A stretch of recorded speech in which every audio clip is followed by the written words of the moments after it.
Yan mga kamikaniko, magdi-DIY tayo yan. Meron kasi ako nire-restore na X4 na pagkakalawang ng tangke.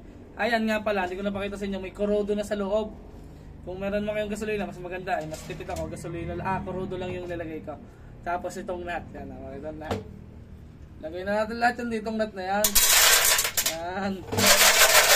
Tapos, yan to. Mahalaga merong drain plug. Kakalugin lang natin to ng kakalugin na may kasamang kuruda.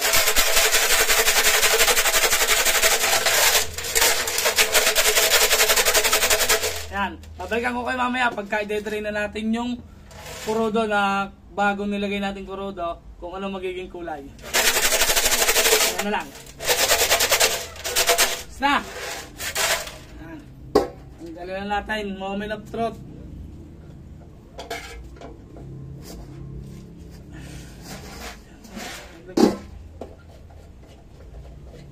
Tingnan natin kung may natanggal na kalawang mga kamekanika. Sigurado ko na may meron.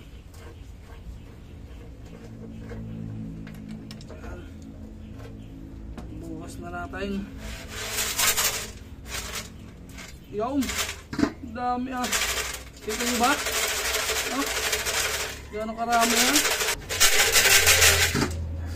Matatapos na. Ang dami.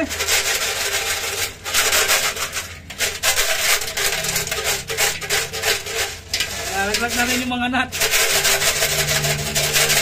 Pag nga pala kayo maglalagay ng nut, yung kasya lang din mga kamekanika sa butas para mahulog.